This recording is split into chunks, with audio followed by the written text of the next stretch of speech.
Okay, it's 1:30, and hopefully we've got a few other folks are coming in. While we're kind of giving people that opportunity to come in this particular class, and hopefully you have been able to download the material. You've got a handout, you've got a 5-page handout at the beginning that talks about offer to contract and the effective date. And then you've got another handout, a 4-page, that talks about the choice blanks in the contract. Then you have the 1-to-4 family contract, third-party financing, Metro HOA addendum, backup, blood-based paint. So you've got those forms that we'll talk about. So as we deal with all of this, one of the first things that we'll talk about is something we talk about in other kinds of situations, other venues I've talked about in my classes. And as we're shifting how we dealt with the business relating to coronavirus and the changing market and all the requirements, one of the things that we often talked about was the mindset. Well, the mindset issue is also important in going through the process of writing an offer for a buyer or accepting an offer and presenting an offer to your seller. And the mindset is critical. We'll talk a little bit about the mindset, but in preparation for the thought on the mindset, I'm going to ask you a question, and I want all of you to just think through it a little bit, because when you, and let's just take it from the easy side, the buyer side. So you've got a buyer, you're showing some properties, you finally are at that point where they found a house they're really interested in and going to write an offer, and you're counseling with them on writing the offer. And as you understand, and we've talked about, you can't presume at any level they understand the process. And those are steps we're going to go through in this first handout. But I want you to think about this question. This is a mindset question. As the agent, while you've got some ideas about you're going to fill out the offer, go through the process, what are you really doing in this process? You've got a buyer. Buyer is really ready to write an offer on a piece of property. What are you doing? What's your role in this? Somebody give me a sense of, as they think about, they're sitting down with a buyer client, you're going to write an offer. What's your role? What are you actually doing?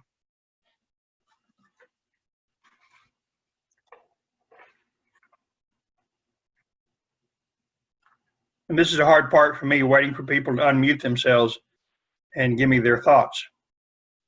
So as you think about it, and by the way, just like when you go out on a listing presentation or a buyer presentation, you've got scripts, you've got things you're going to do because you're going to deal with things.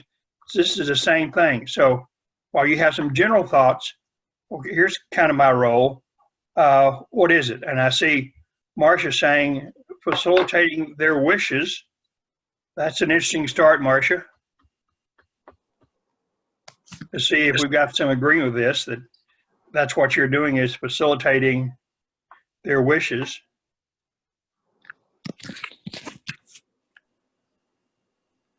I hear somebody. What's our role in this? Danielle, you have something? Yeah, I was going to type it in. Just completely guide them step by step through the process, starting with, how it's going to be, like how if they want to buy a house and they want to look at, and I learned this the hard way, and they want to look at houses, but later on, even though you asked, they told you that it would be maybe 3-4 months, but generally I get deeper now because sometimes it's like a year, and I'm not going to waste time showing them stuff early. You know what I mean? Yeah, but you're going to keep that relationship because a year from now, if they really are ready, yeah. Well, that's true. So I just learned that. So as you're working with the buyer, when you consult with them, one of the first things you're finding out is, are they really a buyer, and are they really a buyer now? Now, correct. And part of that conversation that you have with them is you'll ask, you'll find out in one way or the other why they're buying. And that'll help you, Yeah. kind of pull down the timeline. Because, buying a house, even in a good buyer's market, is not an easy thing. And there needs to be a valid reason behind why they want to buy.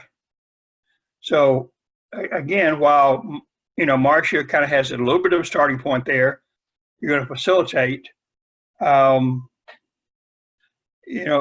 you look at this role with you and the buyer, because the buyer's going to be initiating something, you've got really a couple of pieces here. One, you are going to help them through the process. You're going to make sure they understand the process. You're going to read their mind and have a sense of that. You're going to be their advocate, but you need to have a sense of your role, how you interact with them, what you actually are doing, what your specific mini goal is going towards the big goal of ending up with a contract for your buyer.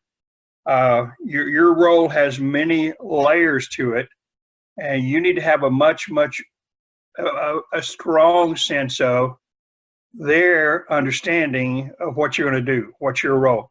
Because many of them, they don't really know. I mean, you drove them around, you found some houses. Oh yeah, this house we like. Let's buy that one. And they're not entirely sure what's going to happen from there as you go through it. So your role as you go through this process becomes very important. And this is a mindset issue for you, the agent, for you to understand your value proposition, for you to understand who you are and what you're doing, and for you to be able to communicate with your buyer in this example, buyer client, here's what's going to happen. Here's what I do as you go through the process. Now, it's a given, by the way, shouldn't be, but it is a given that in order for you to do this for your buyer, one of the things you should know is you should understand the contract forms. I mean, that should be a given. I mean, that should be an automatic. As all of you know, that's not human nature. That's not what it is. Even many experienced agents, I'll get a call from an experienced agent, and sometimes the first thing out of their mouth is, okay, I'm asking about this, Bob, because I've never done this before. Maybe it's a backup, maybe it's a sale of other property, maybe it's some unique something they've never done before. But in order for them to move forward, the tendency is for all of us to read the contract, to read addendums, and to know what works when we have the specific situation that we need to relate to that. And we don't sit down and just study them and look at them. And I understand it. That's human nature. No one's as crazy as I am about reading contracts all the time. And I understand that. But you've got to have a really strong sense as we go through these steps of offer to contract and understand what that is. You really do understand what you're doing. And facilitate is not a terrible word, and I understand the concept of what Marcia means, but it's far more than that.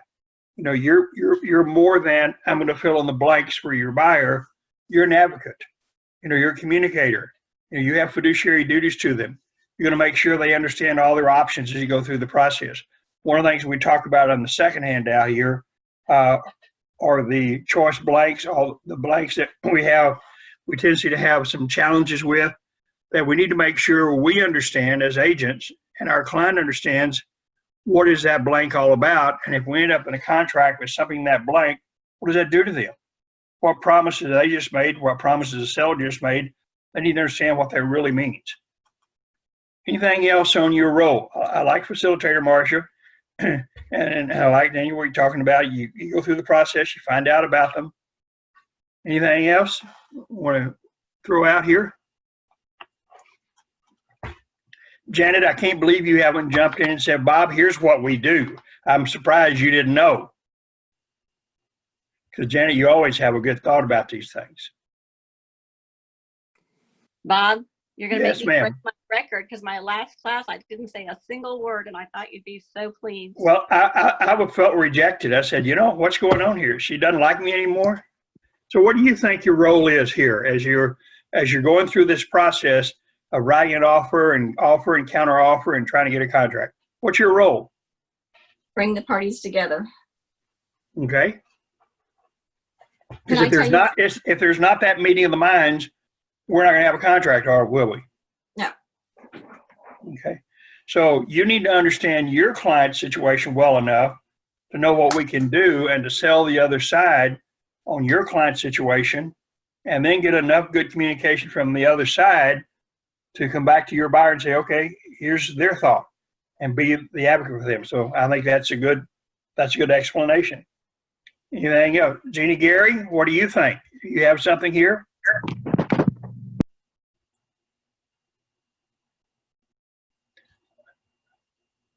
Unmute yourself. Okay, go ahead. I didn't have any questions, but I like. Oh, you've done a lot of these. What's your role when you sit down with the buyer and you're going to help them, do an offer? What do you feel like your role here with them is? What do you do? Make sure they understand what they're doing. Okay, because chances are they don't. This is true.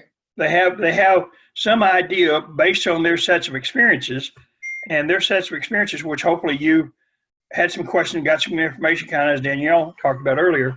That'll help you understand where they're coming from because of their sets of experiences. But this whole process of making an offer through the agents, counter offer, getting to a contract, inspection, that whole process from contract to closing, they probably don't have a good understanding. In fact, they don't think they need to because they're trusting you to take them through that whole process. That makes semi-sense? So when I talk about the mindset here,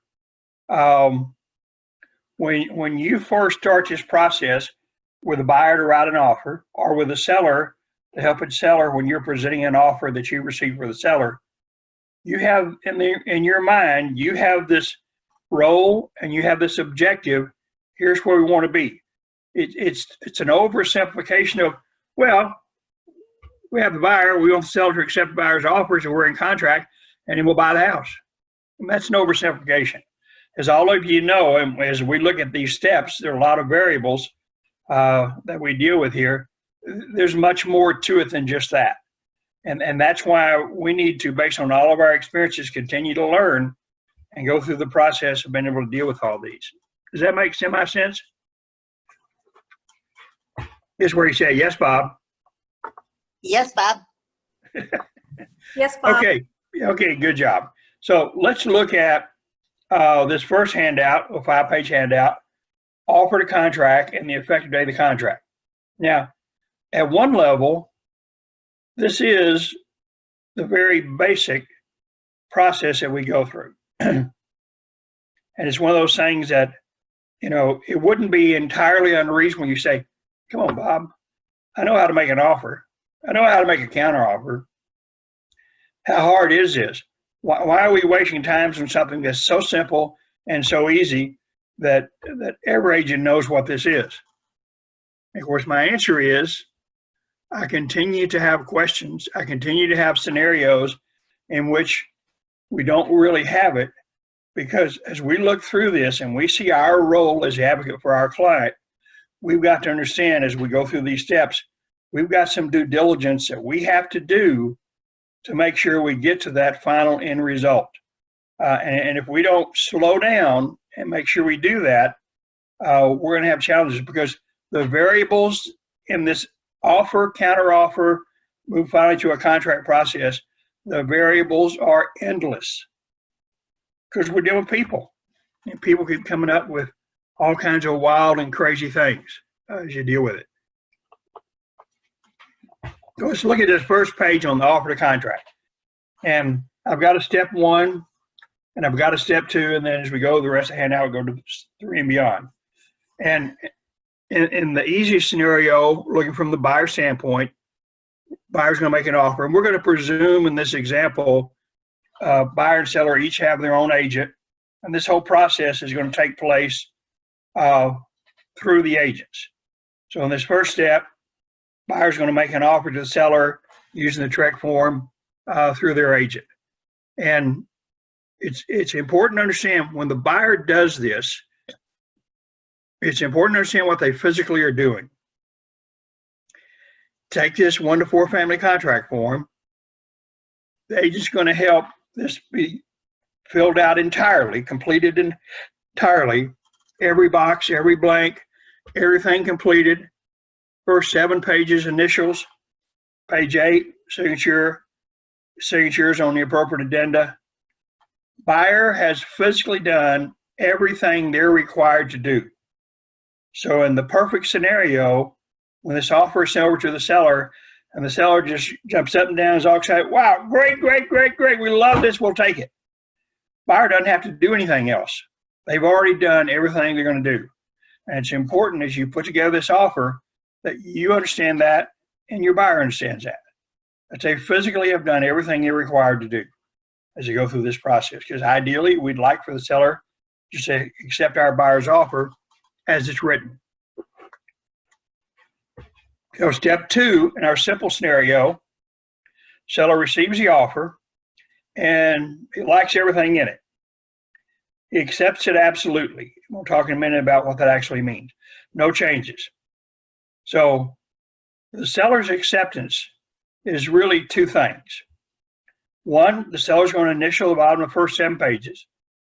He's going to signature on page 8. And he's going to sign any appropriate addenda.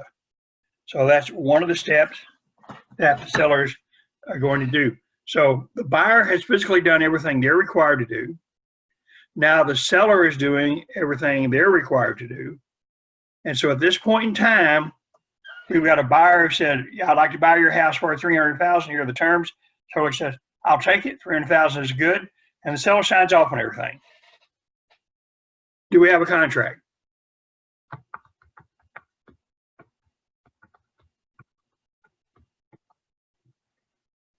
Because the seller and the buyer each have physically done everything they're required to do in this contract form and these addenda. What's left to be done to make us have a contract? Notifying the other side. Yes, communication. The seller's acceptance has to be unequivocal, no changes, no doubts on anything, but that acceptance has to be communicated. We just are going through this, and I think we're going to be okay because I haven't heard any big yelling and screaming from this first buyer's agent. We had the listing. First buyer's agent made an offer, and this buyer's agent, for whatever reason, was very lackadaisical, wouldn't get things done in a timely manner, and they'd made an offer, and there was a counter, and there was another counter, and our seller made a final counter back to these buyers, and the buyer's agent told our listing agent, okay, yeah, this is good. You know, our sellers accepted it. I'm going to get with them tonight, and they'll sign off on everything. Our agent, very good, smiled and said, no, you know, you can do that. And when you do that, let me know, because right now my seller is free to entertain other offers. We don't have a contract. And we don't, because we don't have, as Janet pointed out, we don't have that full acceptance, unequivocal acceptance communicated back to the other side, saying that my seller or my buyer accepts your seller's counter. They're going to sign off on in a couple hours. That's just conversation. Doesn't make it a contract. That's not what you have. And it's very important for you to understand that and be able to communicate that to your clients so they understand that. And maybe most importantly, the agent on the other side understands that, because often they won't as you go through the process. So when the seller signs off on everything, does everything required to do, then fine. You know, physically do everything required to do, but then that has to be communicated, not delivered, but communicated. Now, here's our challenge on that communication. If it's a verbal, if the listing agent calls the buyer's agent up and says, hey, great job, my seller's accepted, he signed off, done everything he's physically required to do. We have a contract, I'll go ahead and date it, and everything is good here. And I presume, buyer's agent, you've got the earnest money and everything, and you'll take this to the title company later today or tomorrow, whatever the timing is. That's a communication that can make this a contract. Our challenge is proving up that communication.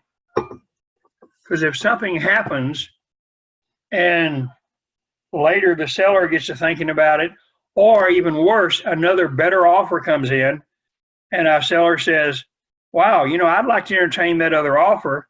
And listening, he says, well, Joe, technically, we're in a contract. You've done everything. I've told the other side that you've accepted. So we're in a contract. And the high D seller says, well, have you delivered it? Have you sent everything that's signed off on? Have you sent it to them? Listening, he said, well, I haven't done that yet. I just called them and communicated it. And legally, that makes the contract. So it says, I don't think it makes the contract. I think until you've delivered it, we don't have a contract, and we're going to entertain that other offer. Now, a good listing agent will say, well, you're a principal. You can do whatever you want to. I'm going to give you written advice to seek legal counsel. Because what you're doing takes some good legal advice on you moving forward, because the risk is, and by the way, we have had this in our office, the risk is the buyer's agent says, yeah, we're in a contract, and your seller took another offer, and so we're going to sue your seller, and we're going to sue you, the listing agent, because you let them do this. And we've had to settle lawsuits like that. So it's very important as we go through that process and we communicate that, if you can't prove up the communication, if you don't have some documentation, you're relying on the other side to remember things at the same level you thought you communicated. And the chances of that happening are pretty slim, because when things go south, people's memories begin to fade a little bit. And they say, I don't think that's what I really thought we agreed to. And then you have a problem. So while that verbal communication does create a contract, what you want is some documentation. You want an email. You want some documentation showing that you have, in fact, communicated to the other side that full acceptance. You've sent that contract over, the contract form over. You're in a contract. So you really want to be able to do that, because verbal can sometimes be hard to prove. And the reality is, people change what they remember happened. So are we good so far with these first two simplest steps? And this happens. This happens on a regular basis. Buyer makes an offer, seller accepts it. We have a contract, and we move on. No question about that. That can certainly happen. Okay, let's take the next scenario on page 2 of the handout, step 3 and beyond. As we go through this, feel comfortable stopping me at any time and say, wait a minute, Bob, what about this? And we'll all learn from each other. So here's the challenge. Here's the next step. Buyer makes an offer. Seller doesn't accept the offer. Seller's got some changes. Maybe they don't accept the sales price. Maybe they don't accept closing day. There are different things that they don't accept. And but buyer's agent has sent the physical offer over. Listing agent has the physical offer, is presented to the seller, but seller's not going to accept it. Now, what should happen at this point in time is the seller should make changes on what they're not willing to accept. The buyer made an offer, $5,000 or $10,000 below list price. Seller says, well, I'm going to counter that. And so the seller counters that, and he can do that by literally making the change in paragraph 3 of the contract, which has the sales price. So he can line through that, put his number in, initial off on it. So he can do that. And whatever other changes in the offer from the buyer, seller can make those changes.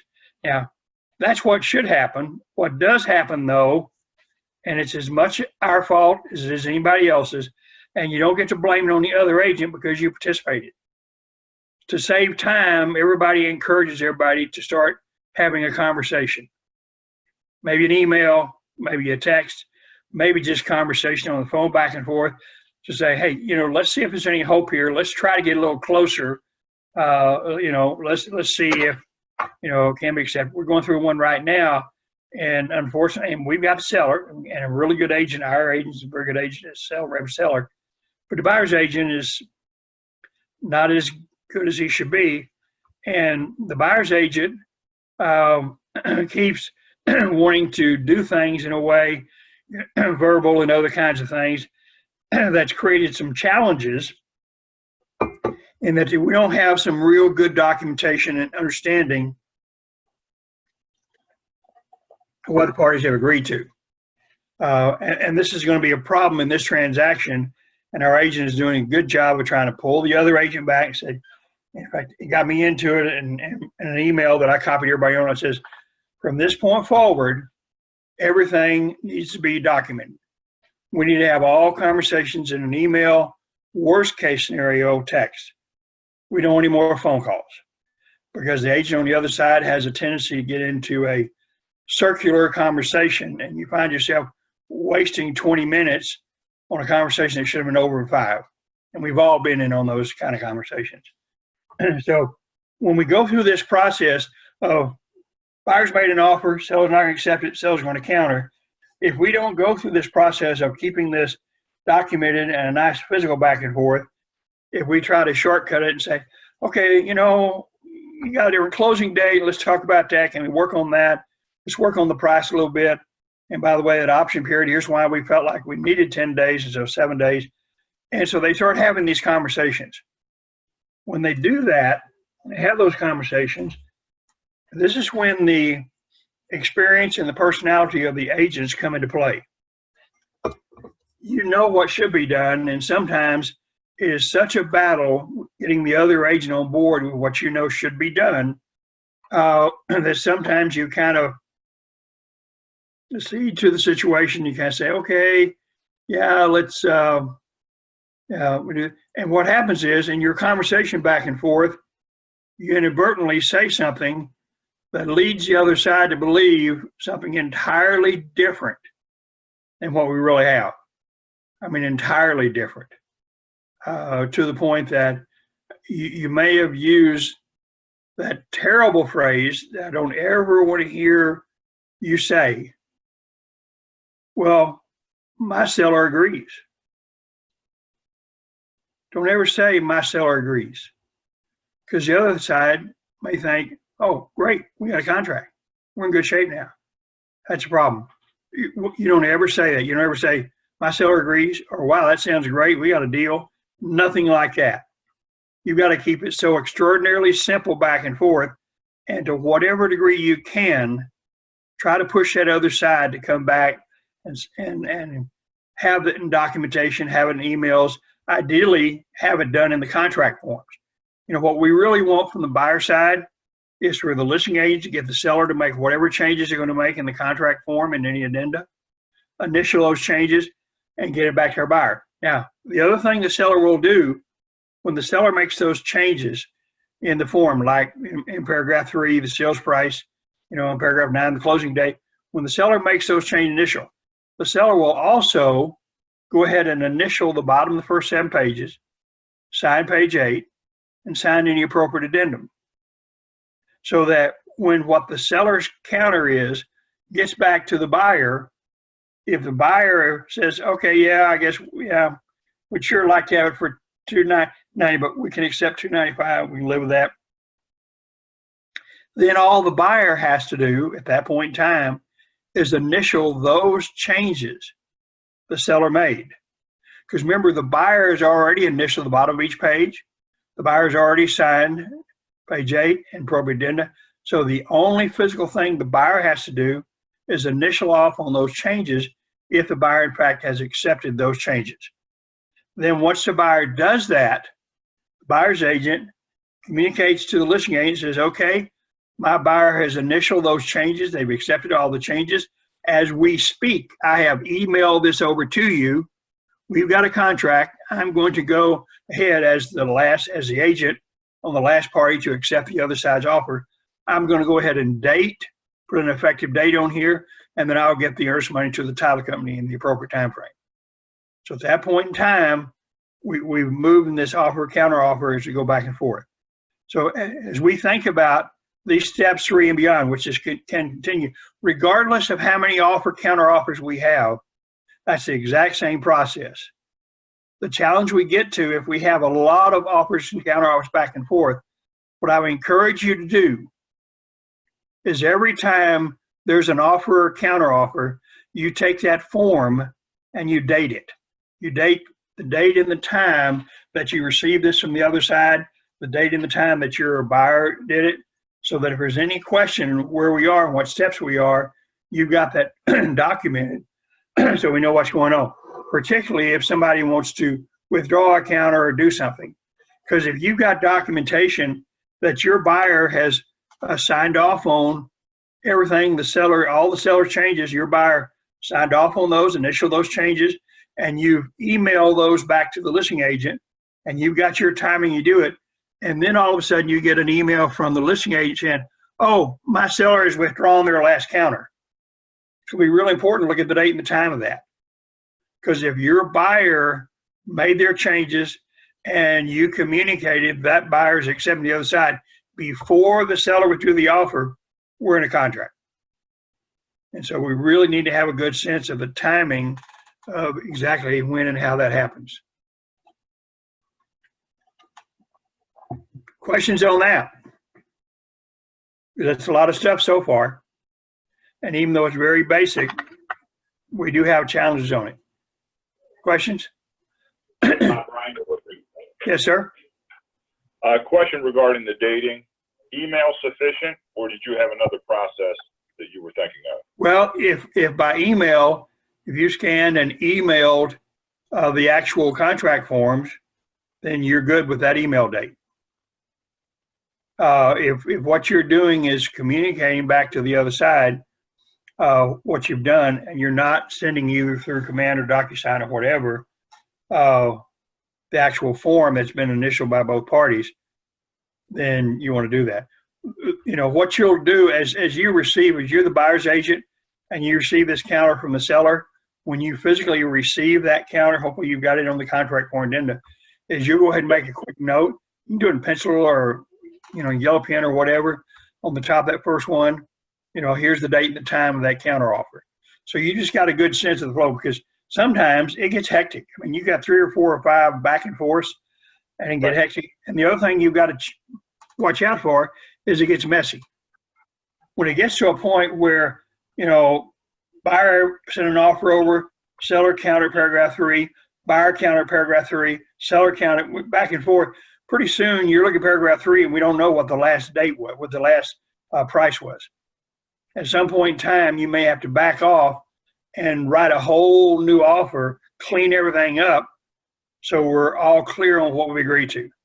Because when it gets all messy and we have something, if this ends up in court and the judge looks at it and says, this thing is so messy, I can't see the meeting of the minds, you don't have a contract. You're in all kinds of trouble. Does that kind of answer that, Brian? Absolutely. Thanks, Bob. Mm-hmm. Anything else on that as we work through it and look at it? I do mention on this second page here at the bottom, because we are finding ourselves more and more in multiple offer situations. As you represent the seller, I would encourage you to be familiar with the Texas Realtor Form number 1926, Seller's Invitation to Buyer to Submit New Offer. So you've got the seller and you've got 3 offers or 5 offers or whatever. And your seller wants to encourage them to do a final and best. And each offer may have something different that the seller would like that buyer to address. So this seller's invitation to buyer to submit new offer has a place in it where it says, seller says that they would I will view your offer more favorably if you, and it's got a big blank space there where the seller can say, address sales price, closing date, title company, whatever it is. And that can be different for each of those buyers. And there's a language in that towards the bottom of it that says, this is not a counter offer. So it can't be something that the buyer can say, oh, here's what the seller says, if I'll do this, we got a contract. No. It's absolutely not a counter offer, cannot become a contract as you go through it. But it's a very good form, especially in a multiple offer situation. And it gives the listing agent the ability to communicate those things along with communication in Showtime and MLS and wherever else. If the seller has decided here's our deadline for final and best offer, and here's the time that the seller will review all the offers we have at that point and make a decision on which one, if any, that we'll interact with.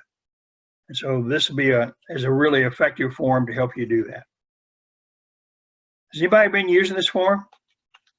So yeah, Bob, we use this form all the time. It's a great form. Can't believe you haven't explained it to us.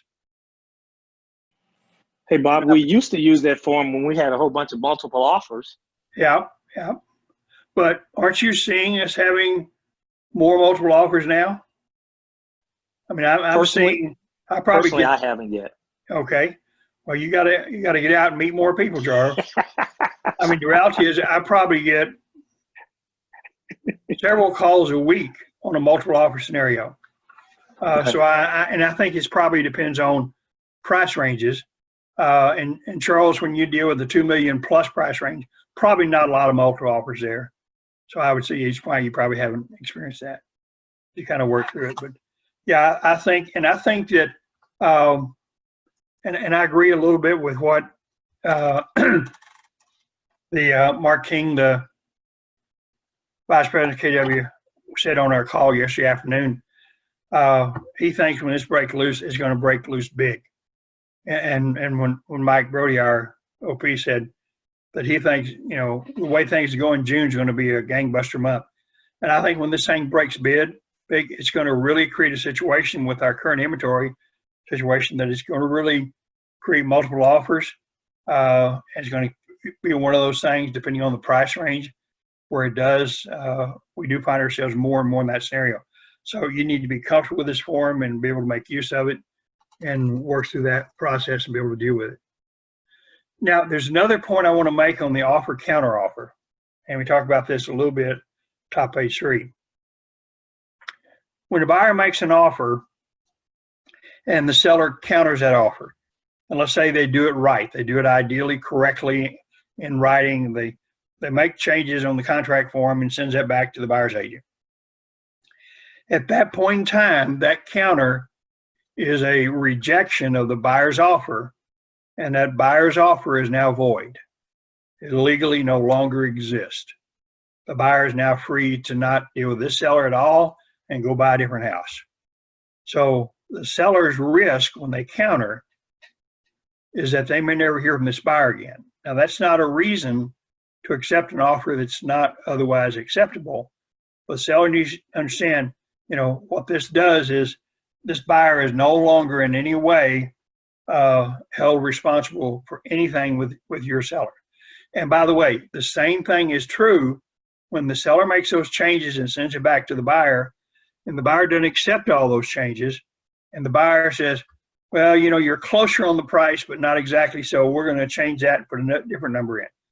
When the buyer does that and sends that back to the seller, it now, again, the buyer's offer is causing the seller's counteroffer to be void, and the seller is free to entertain other offers because that he has no more responsibility to that buyer because the buyer rejected his counteroffer.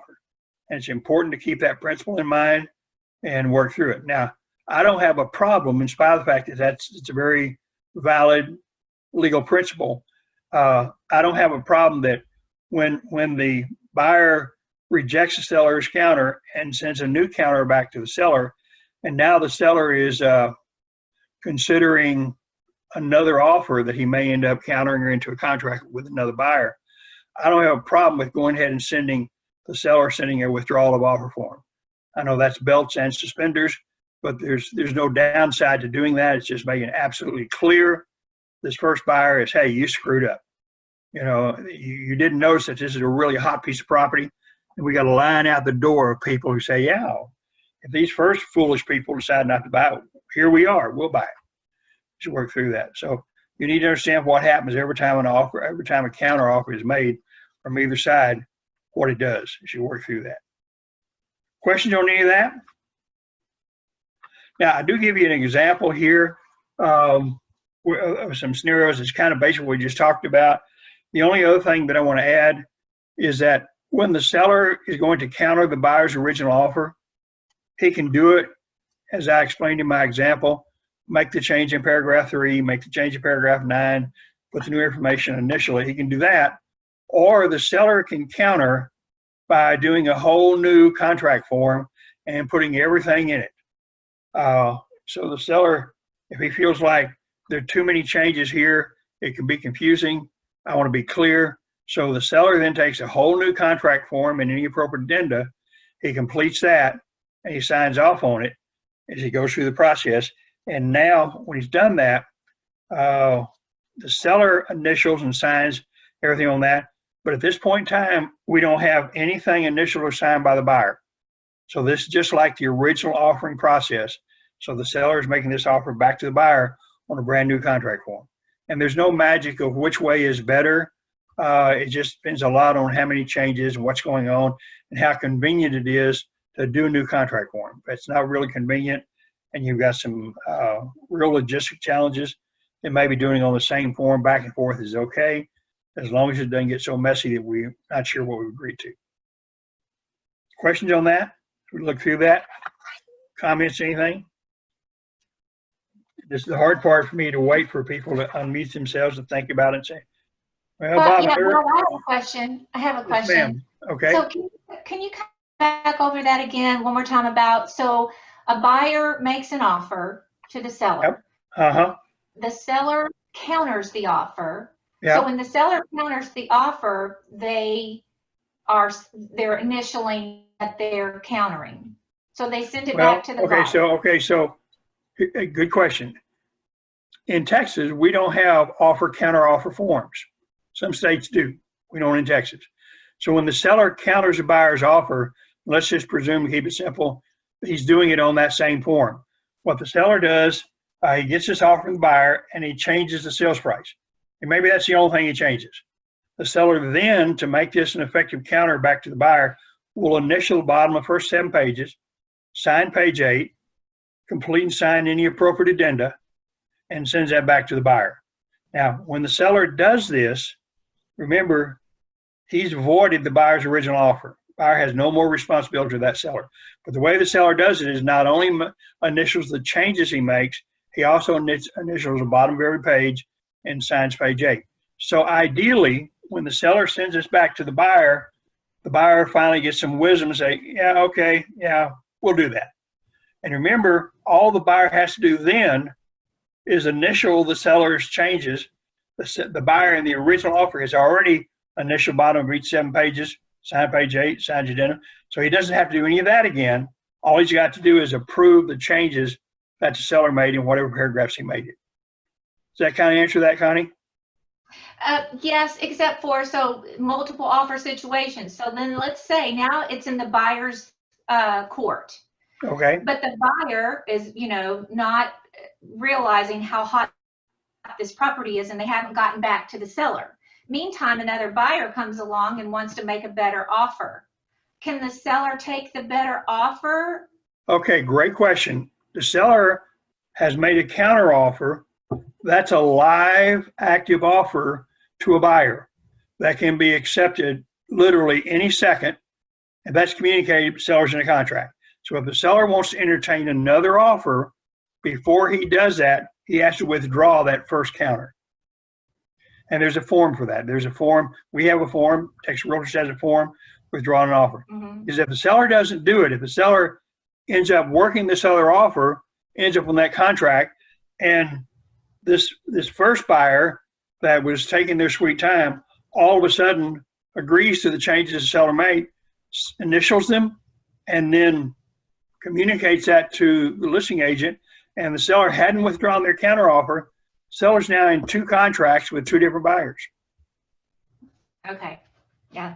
So when the seller is going to entertain, and by the way, when the seller makes that counteroffer, you as the agent, you're going to have to really keep up on and pay attention to what's going on. And when you see that there are possibilities of other offers coming in, I wouldn't take a chance of losing this first buyer until another offer actually does come in. But as soon as you see this happening, have that good, quick conversation with yourself. Says, okay, it looks like we've got other offers coming in. For you to be able to entertain any of those, you need to withdraw this counter offer back to this buyer. You may lose this buyer. That may be the risk, but you don't want to have a possibility, because a seller can never counter on more than one buyer. He can use that form we just talked about, invitation to submit new offer. We can never counter offer on to more than one buyer. Okay, so as long as the seller terminates, it's okay then, before the So as long, buyer. okay, terminate's the wrong word, withdraw. The seller Or withdraw, I'm withdraws sorry, their yeah. offer, their counter offer, he withdraw it, yes. Okay. Yes, and they won't know to do that. You're gonna have to help them with that. You're gonna have to help Okay. them understand, here's what we need to do, and you wanna do it in writing. You wanna get it to the oversight quickly, because if the other side communicates to you acceptance before you send a withdrawal, your seller's in contract. And they're real unhappy with you because they really love this other offer just came in, and they're really hacked that you let them get into a contract with these first buyers. So Okay. you need to do that as quickly as possible. Don't say, okay, I'm going to send it over.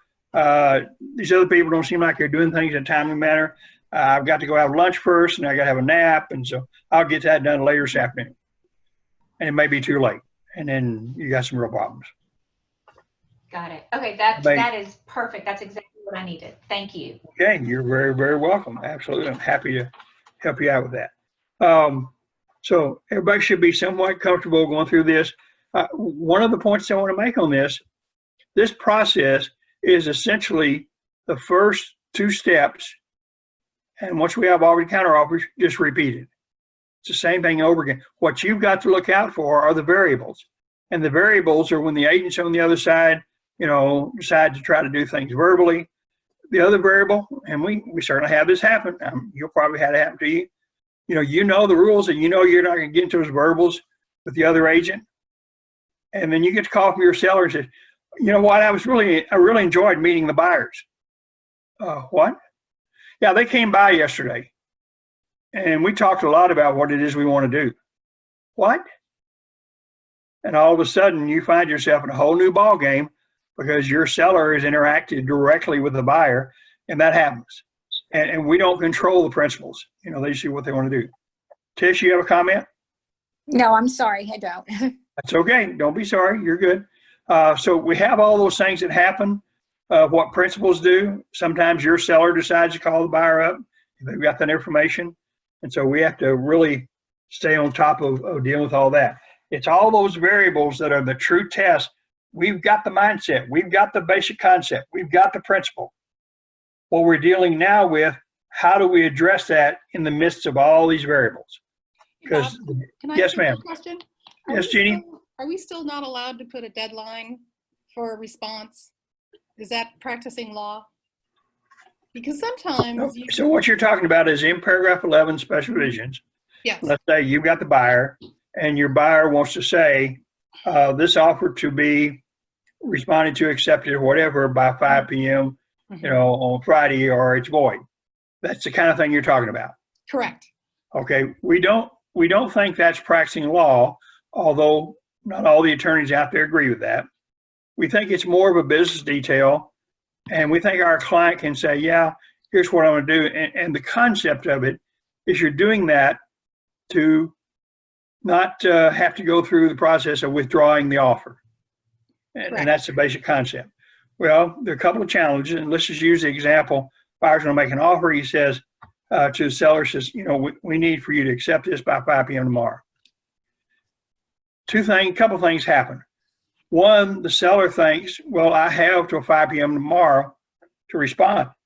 And buyer is going to give me that much time. So I've got that much time to think about it and to do something. Not the case. This is not a time frame that creates a limit. A seller can, in fact, respond right away or not respond at all. The other thing is the language. When the buyer says, seller to accept this offer by 5 p.m. or it becomes void, seller may say, wow, that's a little arrogant. It's a little take it or leave it kind of thing. Is that what your buyer really meant? Take it or leave it?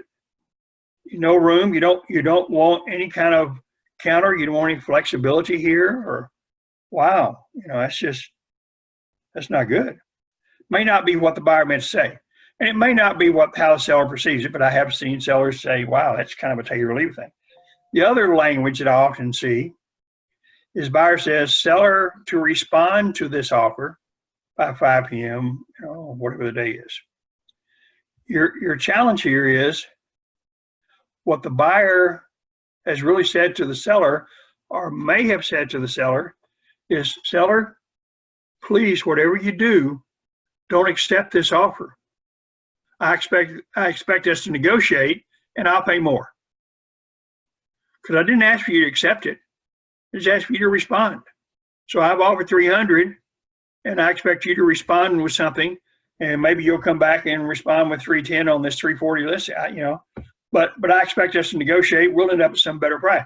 So when a buyer says that, the risk is he's telling the other side, hey, don't have to accept this.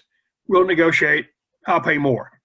Now, that's a belief that I have. Doesn't happen in every situation. It's not what everybody perceives the same way Bob does. It's just as I've looked at hundreds and hundreds and hundreds of these, maybe thousands, I've seen this happen often enough that you ought to be careful.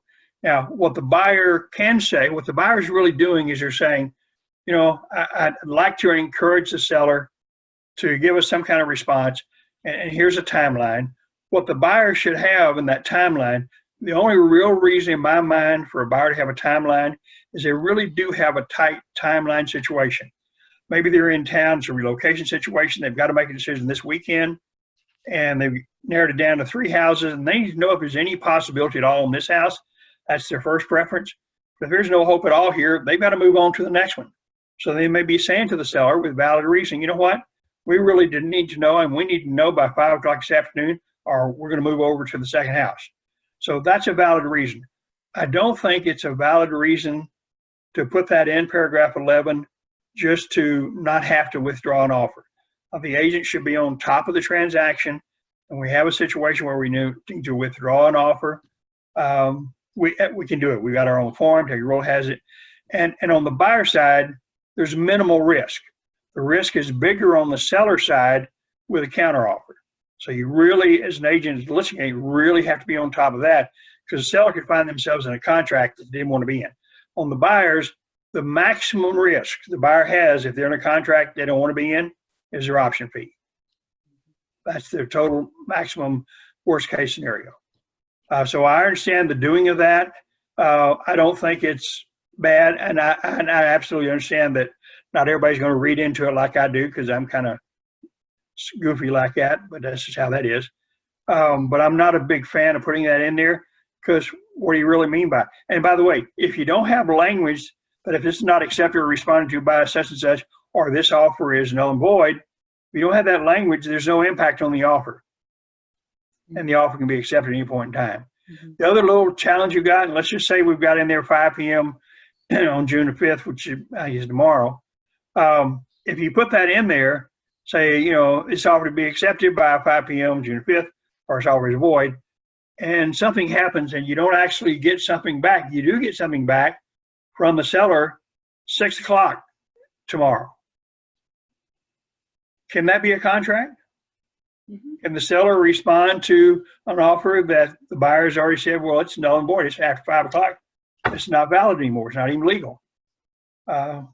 You want to think through some of those things. And I know this is a simple thing. So, Bob, you're making a really simple thing pretty complicated, but that's kind of how I do that. So does that semi-answer your question, Jeannie? Yes, I did it recently with a for sale by owner who was, just wanting to keep collecting offers. But that okay.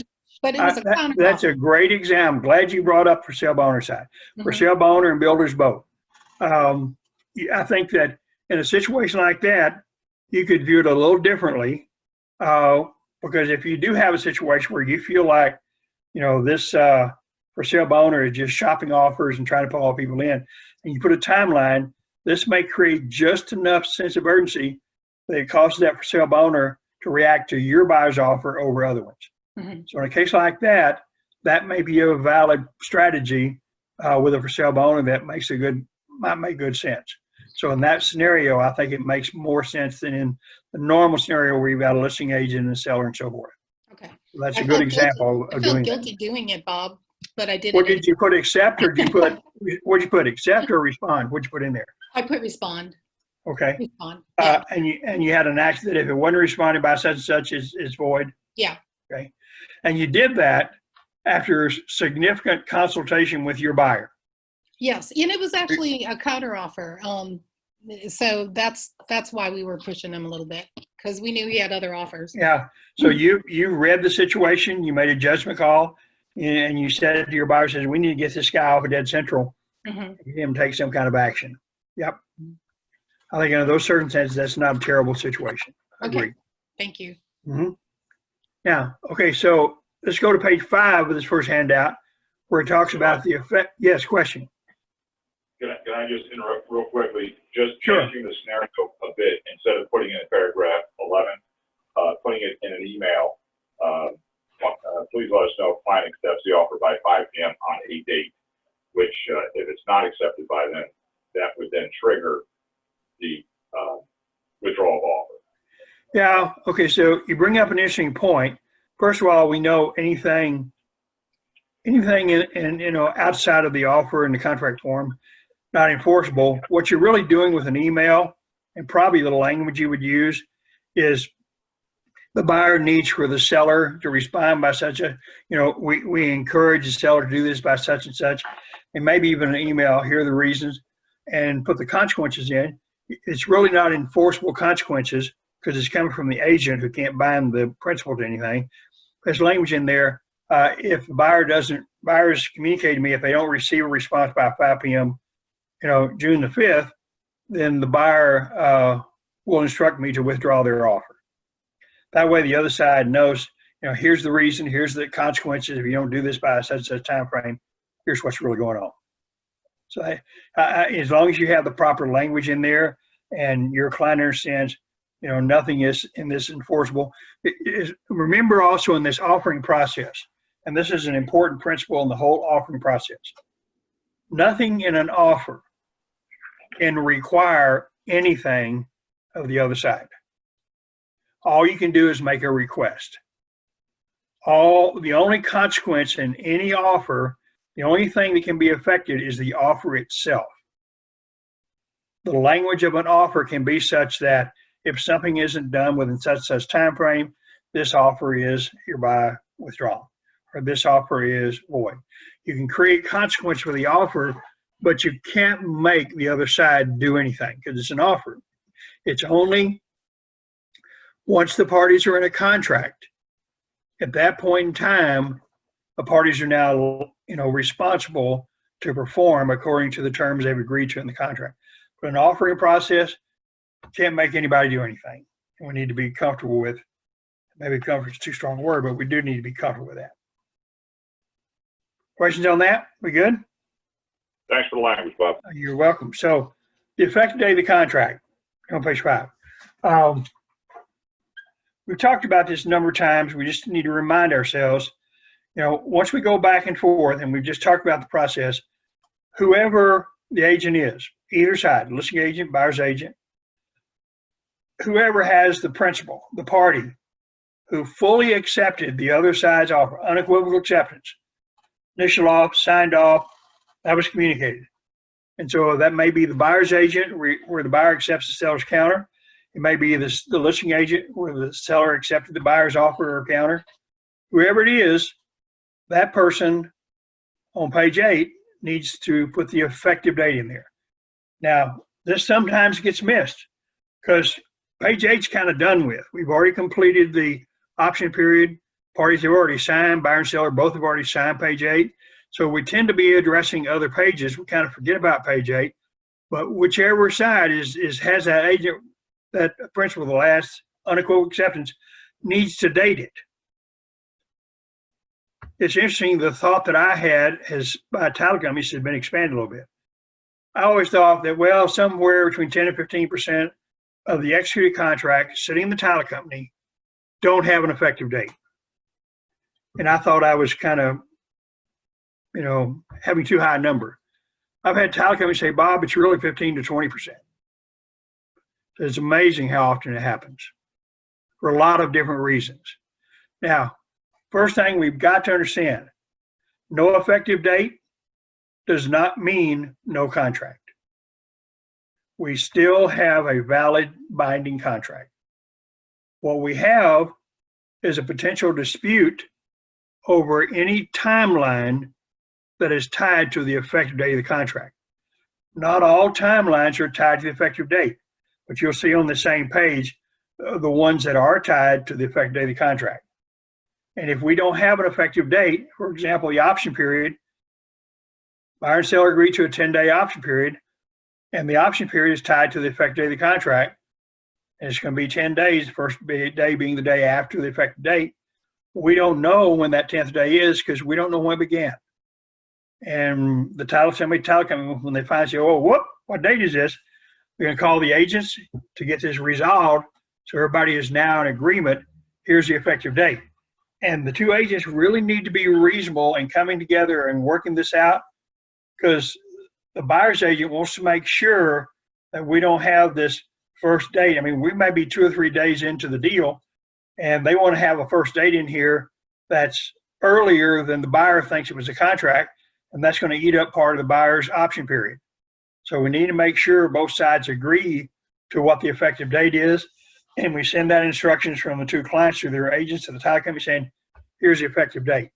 Because you see all these timelines, they're on page 5 in the handout, that are tied to the effective date. And these are important timelines where we address performances, and performances that not only have an initial timeline, but have an end timeline, that we won't know what that end timeline is if we don't do it.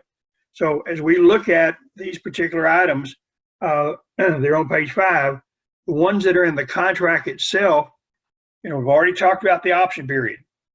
That's the one that gets screwed up the most when the agents, several days later, sometimes it's 2 or 3 or 4 days later, when they finally realize they've got to go with an effective date. And unless the agents really are paying good attention to documentation, there may be a disagreement. And the buyer may be really unhappy because maybe they negotiated a really good contract, but they're only going to have a 5-day option period and they just lost 3 days of it if we don't pay attention to the effective date. So as an agent, you need to really be on top of that. We have a contract. So in the contract itself, option period. The other thing in paragraph 7B2, dealing with sales disclosure, that's tied to the effective date. Now, the end date for the sales disclosure is not as critical an issue on determining the effective date as the option period is, because the buyer's rights of termination under 7B2 are tied to the receipt or non-receipt of the seller disclosure notice. And Marcia points out a very good point. If you use a transaction coordinator, they'll make sure that we have a date on that contract before it gets to the title company. Good point, Marcia. And she's absolutely correct. Making use of a transaction coordinator really helps us with these timelines. Same thing in paragraph 6C, dealing with the 3 choices for the survey, 6C1, 6C2, and 6C3. All of those timelines. And Marcia will be proud. This is water. I'm suffering because of it, but just in honor of this great event, I'm I drinking was water. actually about to ask you that. It is. It's water. Good. I'm proud of you. Thank you very much. I need something to compensate for how miserable I am. And it's not just because of the water. I cannot tell you, I'm about to, how much I miss my people. I know why I'm staying home. I understand the risk we can't have my wife go through. This is really important, and I understand that. But I am miserable working at home. Miserable staying here all the time. I just so much need to be back in the office around people. So we'll see how long it takes. If I don't get this resolved pretty soon, I'm going to go into therapy. Yeah, that's going to I'll help you. And I appreciate that, because I know you're coping with this pretty well, aren't you, Marcia? I am. But of course, now I have to stay home because I have a grandbaby coming and I have to See? be You always efficient. have good validation, good reason there as you work through it. That's great. So, yes, ma'am, question. Yes. Yes.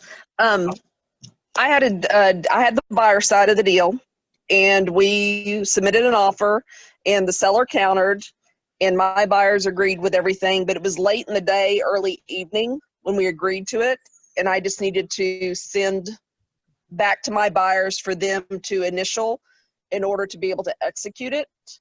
And I talked through with my buyers that as soon as they initial it, then it goes into play. So if they initial it tonight, today is day 0, tomorrow's day 1. But if they wait till tomorrow morning's day 0 and the following day's day 1, as far as executed date. And I let them decide on their own when they wanted to sign off. But I think that's important when we're dealing with our clients, is to truly help them understand what that effective date is. And I left it up to them to decide, but I educated them on it. Okay, that's a great point you make, Holly, and let's look at that. And let's just say it's 10 o'clock at night, and we don't want to eat up a whole day of our buyer's option period for a couple hours. So let me clarify one thing you said. It's not when they sign off. That doesn't put everything into play. It's when you communicate that to the listing agent. So what I encourage you to do after you have a conversation with the buyer says, yeah, we'd really rather the effective date be tomorrow. That'll help us out on our option period because we agreed to a 7-day option period anyway, so we got to pump and go on it. So if they say, yeah, we want a date tomorrow, then you can contact the listing agent and say, okay, the good news is my buyers are accepting this. However, the effective date won't be until tomorrow because we don't know for a couple hours in the rest of this day. We don't want to eat up a whole day of our buyer's option period. So first thing in the morning, 12:01 a.m., I'm going to email you the accepted counteroffer that they have with the effective date in it of June the 5th as opposed to June the 4th. You have that conversation with the listing agent, and then 12:01 a.m. or even 12 midnight, which is a.m., that's the next day, send it over with the effective date in it, meaning that next day. That way your buyers don't lose out on a whole day of option for that. So it's really not when they sign, it's when you communicate, and you can work it out with the listing agent so that at midnight you can now date it and send it over, and that's going to start it so that that option period for your buyers don't start until Saturday the 6th. Does that make semi-sense? Bob, I have a question with, Yes, I'm ma'am. sorry, go ahead, Holly. Holly, did that answer your question? Did that address that? Yes, sir. Okay. Tish? Yeah, I have a question, Bob. Maybe I'm not understanding. You're using the term effective versus executed that's in the contract. I thought we should go by what, like if you're negotiating in a contract, let's say sale price or whatever it is, the selling side is not going to execute it until everything is fine. So isn't the executed day the final day that's when the option period will start? Or what is the difference between effective and executed? Okay, that's a great question. And as I often get in trouble for saying, well, let's look at what the contract says. So if you look at the contract, which you have in your paperwork there, and look at page 8, it says executed it's got a place for a date and so forth. And then in parentheses, you'll see the capitalized term effective date. So we've created something that is the effective date by executing this contract. So the effective date, and the effective date is what's referenced to throughout the contract and every addendum when it talks about, like, the option period is tied to the effective date, not an executed date. Executed is a process, not a date. The date we put in there, because you've got the defined term, effective date, that is the date that we use throughout the contract. So it's a great question, Tish, but executed is simply a procedure. It's an action. The date we put in there is, in fact, the effective date. And so all of the timelines that are tied to the effective date, none of them start until the day after the effective date. And it says so in the contract. It says, like option period says, after the effective date. Does that help a little bit? Yes, it does. I just have thought that until everything is, both sides agree with it, that then the listing or whoever has the last one to have a contract will sign that executed date. Okay, and you're absolutely correct. That is what happened. And as I talked earlier, how we get to be a contract, whichever agent represents that side that unequivocally accepts the other side's offer or counteroffer, that agent will go ahead and date this. That becomes the effective date. Okay. So I'm not sure what you're saying differently. They do. The agent has what your party just fully accepted. They go ahead and they date that. That doesn't mean that's the executed date. That's the effective date. Execution is the procedure. Execution is the action, Okay. not the date. Correct. Okay. This is not an executed date. Executed date is not a defined term anywhere in the contract. The effective date is a defined term. Okay. Makes semi-sense? Yes. Now, it's interesting, in this little box that we've got here where we got that date, the phrase that I have here that I've got a problem with, I had a problem when I was on the broker lawyer committee, and I argued and got nowhere with the attorneys on the committee. I had some of the brokers kind of say, well, yeah, you're kind of right. What this is doing is giving instructions to a non-party to the contract. The broker. It's telling the broker, fill in the date of final acceptance. Now, I understand what the attorneys on the committee said. Well, Bob, you're overthinking this. It's just procedure. Somebody's got to date it. We're not going to have a principal date. It's got to be whichever age. So at final acceptance, the broker's got to do that. Well, I had two problems with this. One, you're telling a non-party contract, here's something you have to do. Now, we do it. We take care of it. The other little problem, and I really didn't think about it till it happened to me. It says broker. So I got a call, brand new agent, 9 o'clock Saturday night. Bob, I'm so excited. I've got a contract. This is great. I said, great. Congratulations. So when can we get together so you can date it? She thought that as the broker, I had to date it. Mm-hmm. And I said, well, normally that's the case, but in your case, I feel so good about what you're doing, I'm going to let you do that. So I said, okay, fine. So I just think this is not good language, but I'm not going to get that changed.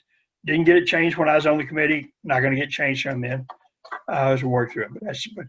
But remember, executed, there's no such thing as an executed date. That's an action, that's a process. When everybody is unequivocally accepted, and whichever agent has that, they fill in the date, and that is the effective date, a defined term. And everywhere where you see timelines tied, they're not tied to the executed date, they're tied to the effective date. Okay. That was a good point Tish brought up. You have a follow-up? Thank you, Bob. Okay. Thanks, Bob. You're welcome. So we good with that? Yes. Okay. You see all these things on page 5 that are tied to the effective date of the contract. What this tells you, by the way, not everything in the contract or in the addendum is tied to the effective date. Some are tied to an event. Some are tied to something else. The title commitment for exemption in paragraph 6B is tied to when the title company receives a copy of the contract, not tied to the effective date. And so there are other things there that are tied to something other than the effective date, but most of the timelines are tied to the effective date. Are we scheduled to go to 3 or 3:30? Remind me. I thought it was 3:30. Is everybody still good with that? Or everybody saying, oh, Bob, I'm leaving at 3? What do you think? Are we good? Okay, we're good. Okay, good. Go to the next handout. I've got choice blanks in the contract form. When you look at your role, and remember a given is you are familiar with the contract form, you know what all the blanks are, all the boxes, you know what they mean. You know when your buyer writes an offer and they fill days in or they fill something in a blank, you know what that means. You know what it means that the buyer said, yeah, I agree to do this. It means that the seller, if he signs off on it, agrees to do this. You understand all that. And because you're familiar with that. And the concept, and we've had actually a couple of classes on this, but the concept of the blanks is there shouldn't be any blank, any box or set of boxes that you don't know what's being agreed to when something is checked. The good news is most of the time in the contract form itself, when you look at the language that leads up to or immediately follows a blank or set of boxes, it explains to you, here's what we're asking for. Here's what it is as you work through it. And so as you've got the contract form there in front of you, as we look at these, I would encourage you to pull it out And let's look at these choice blanks, because these are all blanks that you have to make a choice. Now, we know not all not all paragraphs have blanks. There are actually 9 paragraphs that have no blanks, no boxes. Paragraphs 8, 13, 14, 15, 16, 17, 18, 19, 20. No boxes, no blanks, no choices. But we know it's part of what the parties agreed to. But when we deal with these choice blanks, these are things that the parties are saying, I've got pre-printed text here that says, here's what we agreed to do. However, here's a blank that either changes, modifies, adds to, here's something that does it. And the first one we talk about is 2D, which are exclusions. Paragraph 2 is the property. And everything in paragraph 2 relates to the legal definition of the property. And you see the very first paragraph, the very first sentence in paragraph 2 said land improvements accessory, collectively referred to as the property, capitalized term, defined term. So everything in this paragraph defines the property. And what 2D does, the parties have to make a decision. Okay, we see what's included in the property. And by the way, we all know they don't. You have to really have those conversations, make sure the seller really does understand what can go and what can stay, and the buyer really understands what they're going to get and not get. And but you fortunately have read through this and here's what that is. But what the buyer and seller do is they say, here's what's going on with the property. Here's what gets conveyed. Except for, so said, no, I put these things in paragraph 2D. I took those items out of the legal description of the property. It's no longer part of the definition of the property. And it gives me, the seller, the right to take it with me. I do not convey these items. And so that's a choice. Depending on what's going on with your buyer, you need to have that conversation to have a really good understanding of what this does and what the buyer has. Because if this is something you don't want something to go in here that's not really important to your buyer, because it's going to cloud the offer. Especially if you've already seen in the listing, in the graphics, in MLS, that the seller is going to exclude something. And the buyer says, no, I'm not going to let them exclude that. And so the buyer makes an offer and does not include that item in 2D. What the buyer is saying to the seller is, I want to buy your house. I'll pay $300,000, but I want that side-by-side refrigerator. So I'm not going to include that as an exclusion or whatever else it might be, chandelier, whatever. And so by not putting that in there, the buyer is communicating to the seller, I'm not allowing you to exclude that item. I want that item, whatever it is. Now, the buyer may also additionally use the non-realty item addendum and put things in there and say, and to be clear, I want everybody to understand I'm going to get that refrigerator. I'm going to get that freezer. I'm going to get that backyard swing set, whatever it is. And they put it on there and make it clear, because your job with your client is to make sure whatever it is they want to do is in fact in the contract or an addendum to the contract. So your first choice there is that. Your buyer needs to understand, if this is not really, really important to the buyer, if the seller says, I want to exclude whatever, then when the buyer makes an offer that otherwise they view as a pretty attractive offer, they ought to go ahead right up front and put that item in there as an exclusion. Make this a more user-friendly offer. So the seller says, okay, good. They've already said, yeah, we get to keep that, and so they put it in there. So you need to have a good sense of what the choice is and what they're dealing with there. Any questions on 2D? What's going on with exclusions? Bob, I have a question. Yeah. I just did a deal, and the guy wanted to exclude the gas logs and the TV mount. And I know those are specifically listed as part of the property in the list of things that are to remain. And I didn't care so much about the gas logs because that doesn't do any damage to remove them out of a fireplace. But to remove the TV mount, we had no idea what it was going to look like after the fact. Did you have the buyer or seller? I had the buyer. Okay.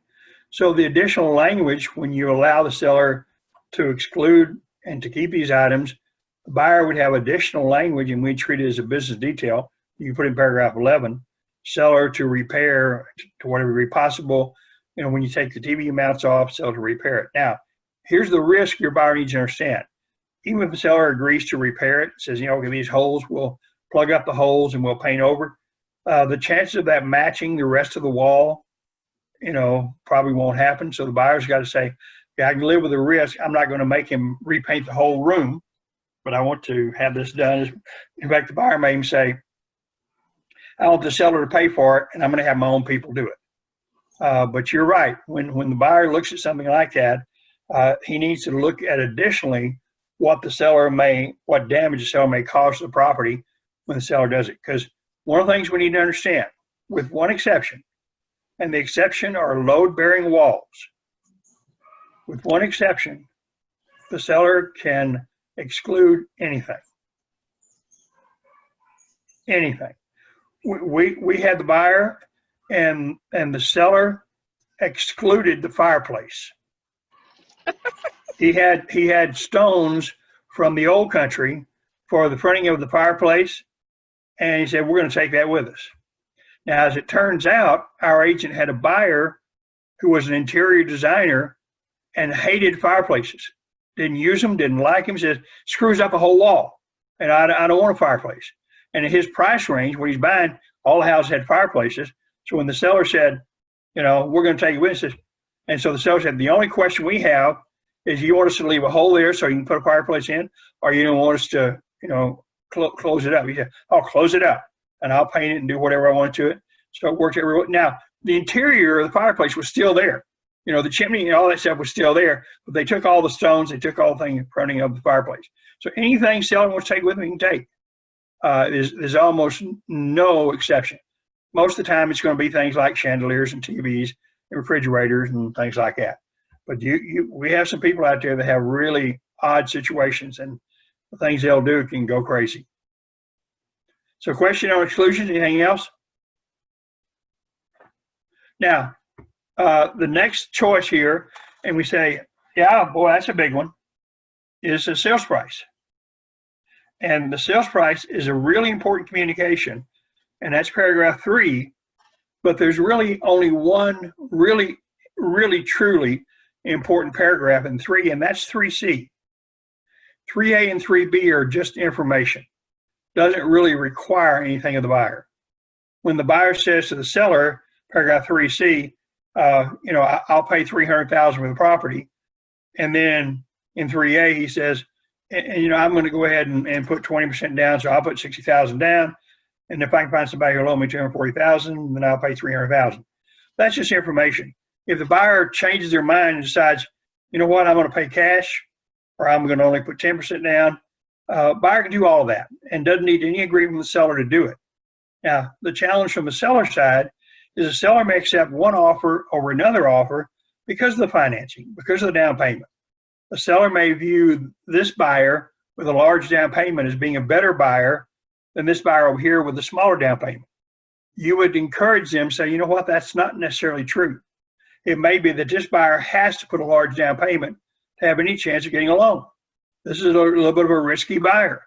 Whereas this buyer over here, you know, he's a doctor or a lawyer, he's something that's got a great situation, and he qualifies. It's solid gold for him to do 10%. It's not a big deal. But the reality is, the only serious information in paragraph 3 is 3C, because that's the sales price, and the buyer is saying, here's what I'll pay. And the seller's real question, as the buyer has all of these due diligence going throughout the contract, the real question for the seller in all of this, how much am I going to get, and when do I get it? So I'm going to get $300,000 at closing, or I'm going to get some number at closing based on this.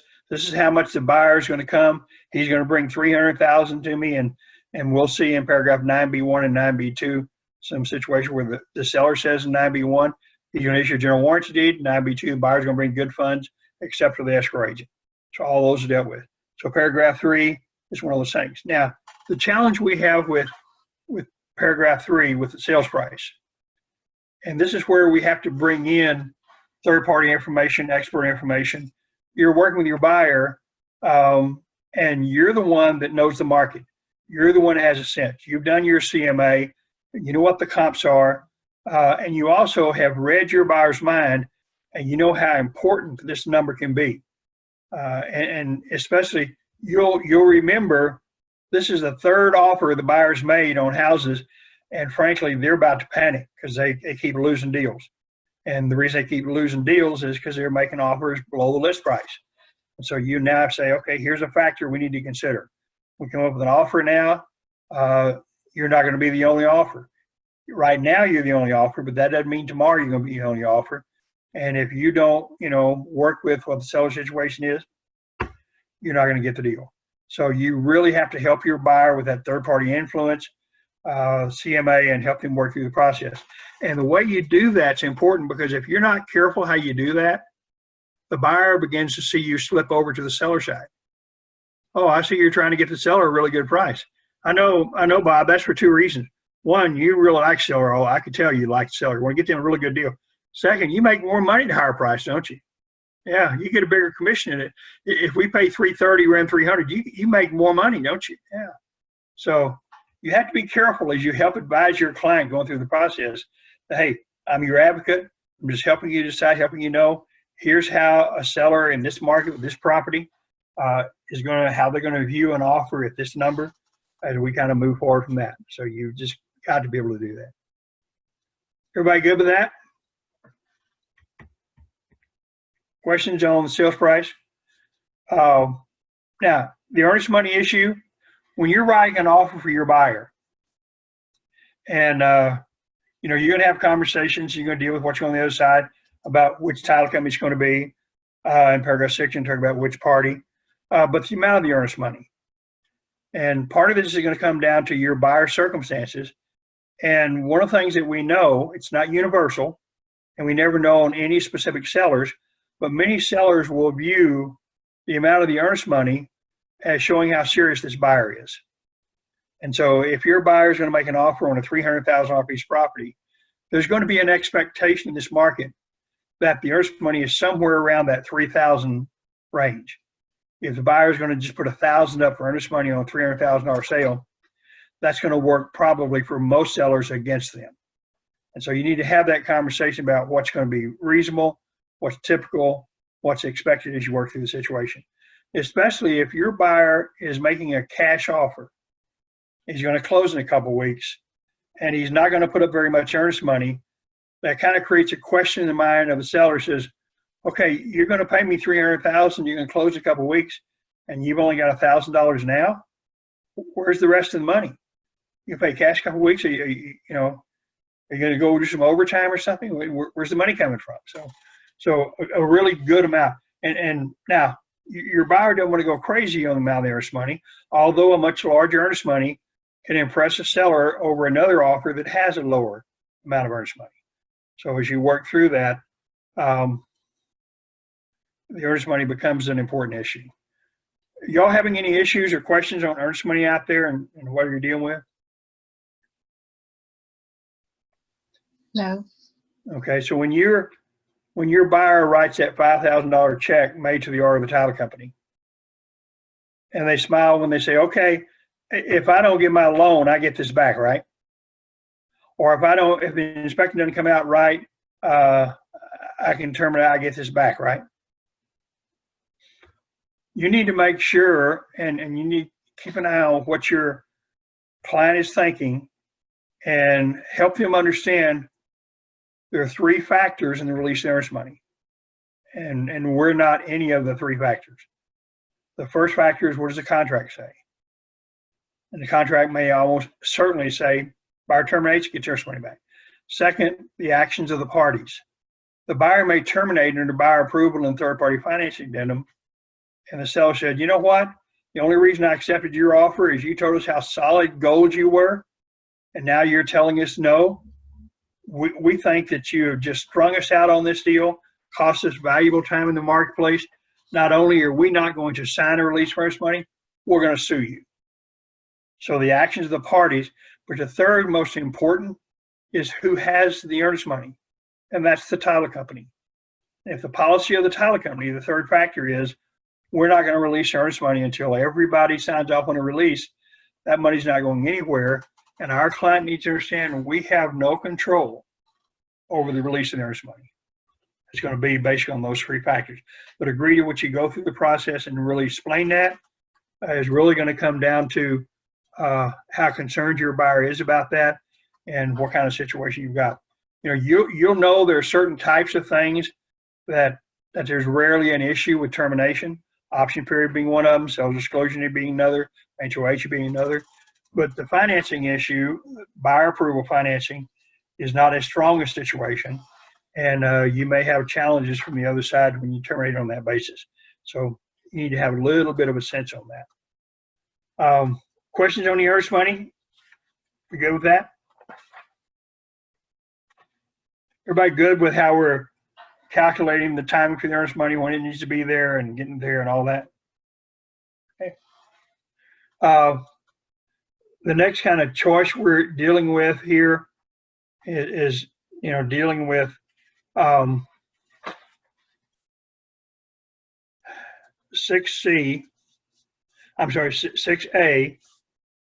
And 6A8 on page 2 of the contract. 6A8 is those 9 things that the title company is saying to the buyer. You need to know these are 9 standard exceptions. And what this means is when you look at your title insurance policy, there'll be a section in there, standard exceptions. And all 9 of these items are listed. What that means is if you've got a problem with any of these 9 items, you don't get to file a claim with us because they're exclusions. Can't help you. Now, number 8 relates to the survey, and title company says, we'll allow you to amend this, and all that language you see in number 8, which is one of the standard exceptions, where it talks about discrepancies, conflicts, shortages in area, or boundary lines, encroachments, or protrusions, or overlapping improvements. The title company says, we'll allow you to amend this standard exception, and if you choose to amend it, you check the box, I, will be amended to read. You see the phrase shortages in area. What that means is in your title insurance policy, when you look under standard exceptions, the phrase relating to the survey that will remain is shortages in area, which is the exact square footage of the land. And what the title company is saying is if your problem is there's a mistake in the survey and you didn't get exactly as much land as you wanted, and you say, who do I have recourse? Who can I file a claim with? The title company says, we're telling you right here, shortages in area will still be a standard exception, and you have no coverage for that problem. If your problem is conflict in boundaries, or if you've got a battle with your next door neighbor and dealing with something like encroachments, if you amended and paid us the money at closing, you can file a claim. But if your problem is the exact square footage of the land, we can't help you. Your only recourse is the surveyor, and if it's a new survey made for you. Otherwise, you can't go anywhere. So this is a choice that the buyers make. My encouragement is, if you've got the buyer, tell them they should do this. It's very inexpensive. It's 5% of the premium for the title policy. So if the title policy is going to cost $2,000, to amend this, it's $100. Shows up as a line item, and you've got the ability to negotiate who's going to pay for it. I think the buyer ought to do it, and the buyer ought to agree to pay for it. That just makes this a better offer. But the buyer may say, geez, Bob, I'm buying a house in the middle of Lakeside on Preston. It's always been a house. It's always be a house. It's in platted subdivision. I can't see any possibility, any survey issues here. So I'm not going to pay the money to do this. Because as I look at in that situation, this expensive house, and the title policy may be, $5,000. So it may cost him $250 to do that. He said, no, that's the only thing to do. That's a buyer's decision. Buyer gets to make that decision. And if he says, yeah, I don't need to do this, and he checks off the first box, will not be amended. Which means that all 9 of these items are standard exclusions in the title policy. And if there's a problem or mistakes on the survey, no help. We good with that? Questions on that? What should be extraordinarily simple is paragraph 6C. When you got a buyer, you're writing an offer. You may have a situation where the seller's already downloaded, has already got the survey in MLS. They already said in the seller's disclosure notice they do have a survey. And the buyer says, oh, good, existing survey, yeah, that's what I want. So the 6C1, 2, or 3 choice, buyer may say, yeah, I want to use the seller's existing survey. That'll save me a little bit of money, and that's the deal. So that may be an easy decision, even though you are going to warn them and say, you know what? That's okay. You get to make that decision. But you need to understand if there are mistakes in the survey, you don't get to go after the surveyor because it's not a new survey made for you. So your only recourse would be the title company if you've amended the survey exception. Otherwise, you have nowhere to go. And so you're going to recommend 6C2 or 6C3, depending on your buyer's negotiating position. Does that make semi-sense? Are we kind of good with that?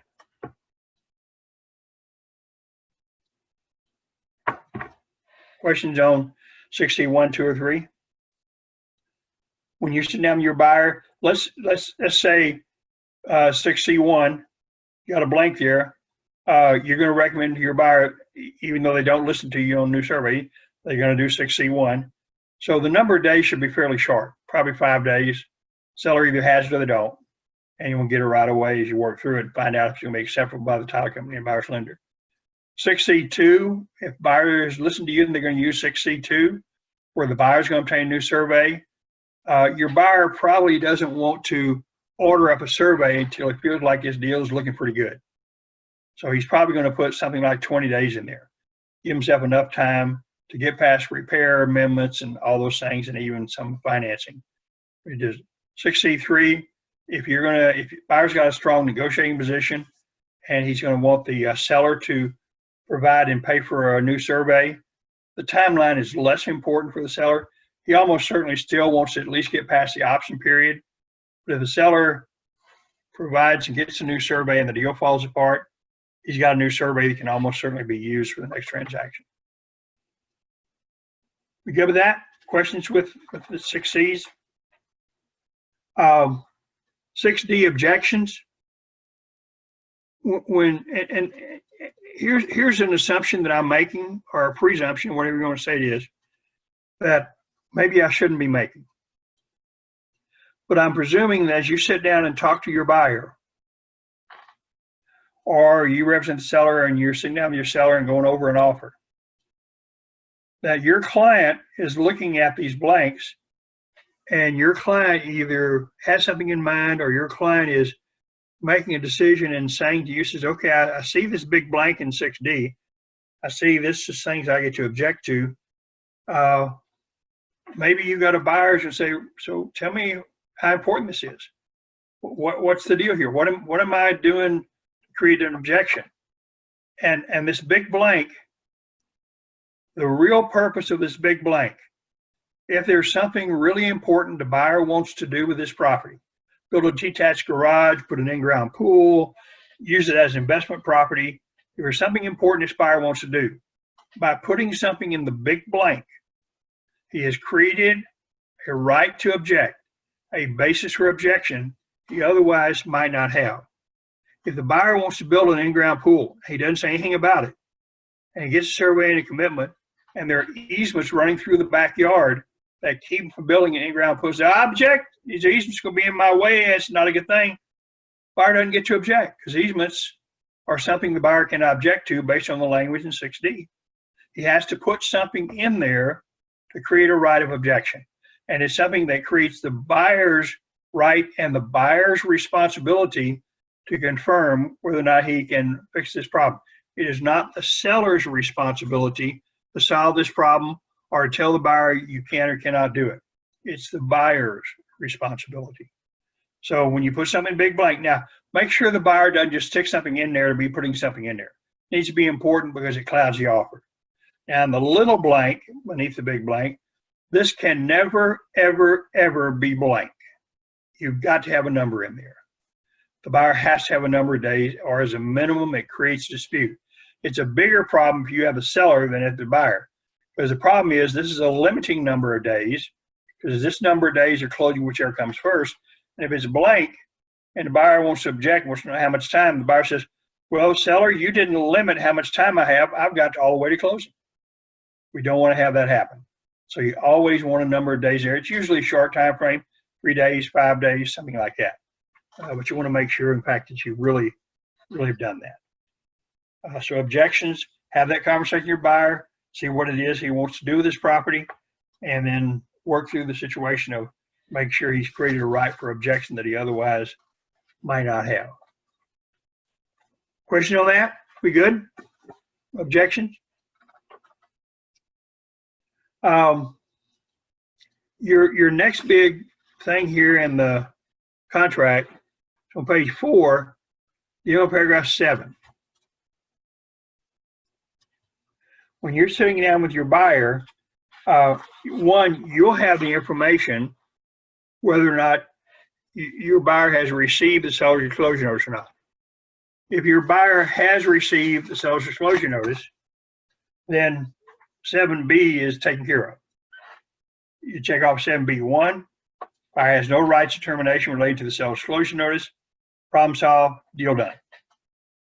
But if the buyer has not received the seller's disclosure notice, the buyer has to make a decision whether or not he's going to put something in 7B2 and say to the buyer or to the seller, hey, I don't have a seller's disclosure notice. You need to get it to me. And by the way, seller, until you get it to me, I can terminate for any reason. And then once you get it to me, I can terminate for 7 days after you've given it to me, or closing, whichever comes first. It's a huge right of termination. So when the buyer is making an offer, you'll help them understand what's going on with the seller's disclosure notice, and they'll make a decision there about what they're going to do. Now, the number of days in 7B2, technically, they don't mean anything, because the right of termination for the buyer is tied to the receipt or non-receipt of the seller's disclosure notice, not to the effective date, not to anything else, not to the number of days in this blank. What this becomes is a little bit of a negotiating situation. We had a situation where our agent represented the seller, and he was really having trouble getting the seller to sit down and fill out the seller's disclosure notice. He traveled a lot, he was very busy. And so they ended up in a contract on the property with 7B2 checked off. And the listing agent did a good job explaining to the seller, says, you know what? You need to know, because of the choice that was made in this paragraph, until we can get that seller's disclosure notice to the buyer, they effectively have a free option period. So if you don't get it to them for 10 days, they just picked up a 17-day free option period. And once the seller understands that, it sometimes creates a sense of urgency to do that. Now, on the buyer side, if you think you've got a listing agent and a seller who really aren't paying attention or understand this, especially when you've got a listing agent who's had trouble getting the seller to sit down and do this, you may put a longer time frame in here, and the listing agent may even say, oh, thank you very much. Thanks for giving us 10 days because we really had trouble getting the seller to do this.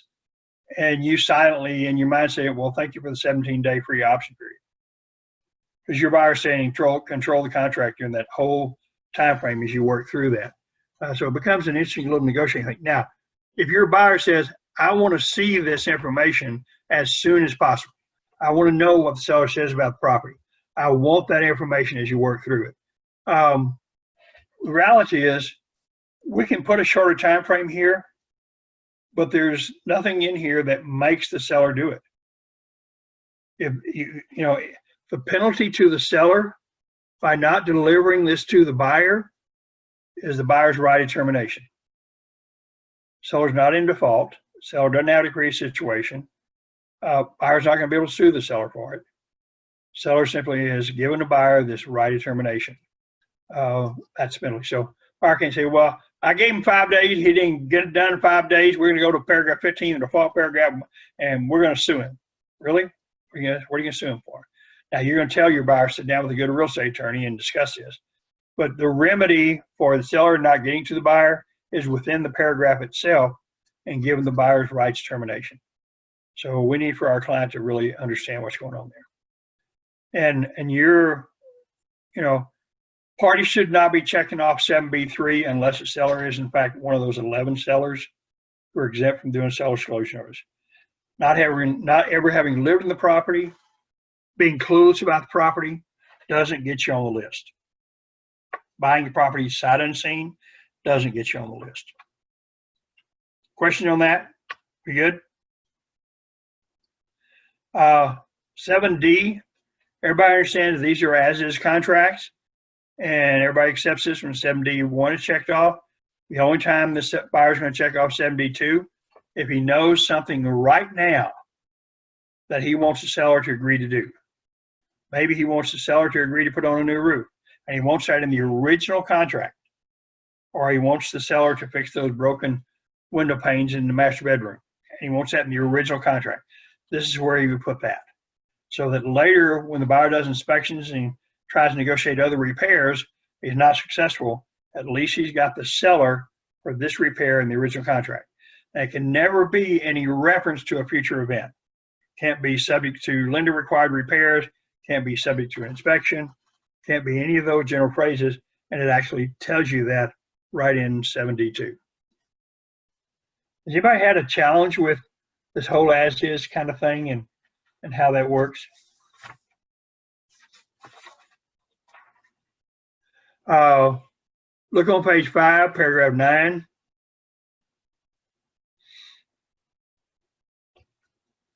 One thing I want to say about paragraph 9. This is a stronger negotiating situation that many people recognize. As a buyer's agent, you really need to have a strong sense of your buyer's circumstances, their flexibility, their needs for closing and possession. And you need to have a really good sense of what's important to the seller. The closing date and the choice in paragraph 10 on possession are ways for the buyer to give something important to the seller that may not really cost the buyer any money. The buyer may have an incredibly flexible closing and possession timeline, and you may encounter a seller with a really challenging deal where the seller says, we really need to do this, that, or whatever, and it may be a little bit of an unusual scenario. Seller may say, we really need to not close for 20 days or 30 days, 60 days, whatever. And the buyer may have such flexibility that it's not a problem. Doesn't mean you're going to tell the other side, oh, yeah, fine, no big deal, we have to do that. The buyer's going to use that. The buyer's going to say, okay, if I can help your seller out with something that's important to him, what's my trade-off? What else can we do in the situation that works to the advantage of my buyer if I'm going to give your seller a good closing date? And make sure that our closing date is done in conjunction with whatever possession choice you make in paragraph 10, closing and funding your temporary residence lease. The other thing I would ask of you, and I was doing a class the other day, and one of the people in the class said, how could that ever be a problem? I said, when you write an offer or when you accept an offer, make sure you have a calendar in front of you and don't put a holiday in or a weekend. And in this class I was teaching the other day, they said, oh, Bob, that's silly. Who would do that? Well, one of our agents did that. Our agent had a seller, accepted an offer from a buyer who wasn't paying attention and a buyer's agent who wasn't paying attention, and the closing date was January the 1st.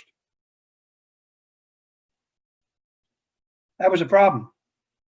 They couldn't do it, and they had to work out some of the timeline. The seller got very irate with our agent, saying, how'd you let me do that? How'd you let me end up with that situation? We had had a couple of months prior another strange situation. This gets away from the calendar. Sometimes buyers or sellers, in this case buyers, are very sensitive about certain dates. And so here was a buyer who made it very clear, they were a little superstitious, and they made it very clear they would not close on Friday the 13th. And a month that had a Friday the 13th was coming up. And they had it in writing to their agent, we will not close on Friday the 13th. Well, guess what happened? That was the closing date that our agent let our client involved in. That was one of the things that, you know what? He wasn't our advocate. He didn't pay attention. That was a very important thing to us. And the agent didn't make sure we'd end up with a closing on Friday the 13th. And they trust their agents to make sure that closing date, it's the 13th, was that a Friday the 13th? So we have to be a little sensitive as we work up closing dates. Let's kind of pay attention to what's going on, because people have some really strange ideas out there. Some things about things. One of our clients, this happened last year. They ended up having to renegotiate some offers, and the closing date was the 9/11 date. And they said, and as it turned out, they actually had family members involved in 9/11, and they didn't want to have a closing date reminding them when they bought this new house of that event. So people have all kinds of interesting and challenging situations. Paragraph 10, I've had this happen several times, and I don't understand why. If we've got a situation in which we need to negotiate a seller's temporary residential lease, we need to do that in the original contract. We need to make that choice in paragraph 10. We've had several situations where our agent didn't negotiate it in the original contract, and they ended up in a situation they had the seller, and the seller later said, oh, by the way, we do need an extra 3 days. And there was a real battle in negotiating that because it didn't do it in the original contract. You need to have had that conversation with your client. You make sure if they have to have a temporary residence lease, make sure you've done that.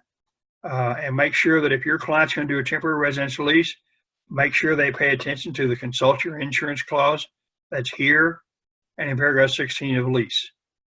There can never be a time in which you don't, in writing, advise your seller if you're going to stay in the property past closing under a seller temporary residential lease, you have to talk to your insurance agent about your potential coverage. Because if you stay in the house for 4 days after closing and on the second day you burn the house down or a tornado comes through, who's insurance going to handle it? We don't know. They've got to talk to your insurance about their coverage. Same thing with the buyer. If you've got the buyer, then you need to talk to their insurance agent about their coverage. This is a huge thing. This is not a simple, it's not a casual, it's not a, well, I'll see if I can't do that. It's absolute.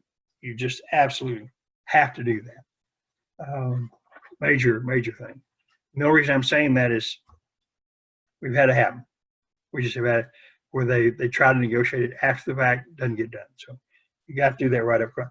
This is part of that mindset that when you're putting together this offer or you're responding to an offer for your seller, you think about all these things and how all these things come together. You think about the concept. You think about all things that you're dealing with, and you're saying, yeah, I've got a seller, and maybe they need one, maybe they don't need one. If they do need one or whatever, you need to make sure how that's addressed, because one of the really important legal principles, if it's not in the contract, it doesn't exist. It does not exist. And you can't rely on conversations. You can't rely on the two parties who have done something and come to some agreement. If it's not in the contract, it doesn't exist as you work through it. The only thing I want to say about paragraph 11, that's where you practice your creative writing skills. I understand that. Just make sure it's written really nicely so everybody appreciates it and they're impressed with how well you write. And I've got my tongue in my cheek on that one. Leave 11 alone. Don't be doing things in paragraph 11. So, and if your client wants to do something in paragraph 11, make sure you've given them written advice, seek legal counsel. Because what you just put in there, I don't even know what it means. We have the seller, buyer put in paragraph 11, property must appraise. I don't even know what that means. I'm sure the buyer thought it meant it would probably done appraise with the sales price, I get out of the deal. And when the seller looked to the listing and said, what does that even mean? We said, we don't know. So you need to talk to an attorney before you allow that phrase to stay in paragraph 11 and this become a contract. So you've got to be able to make sure you do with that. Questions on any of that? We good? Paragraph 21. This is an important conversation you have with your buyer. This is where notices from one party to the other go. Our policy, our rule is, you will always be in this paragraph. If you've got a transaction coordinator, you need to CC your transaction coordinator.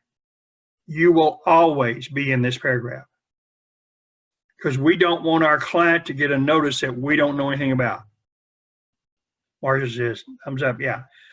Don't put your client's email in here without having a conversation with them. They may not want everybody and his brother to have that information. This is, a lot of people see this contract. A lot of people, not just a buyer and seller, a lot of people. They may not want that. And if there's any kind of hostility going on between the buyer and seller, buyer may really regret that the seller has their information.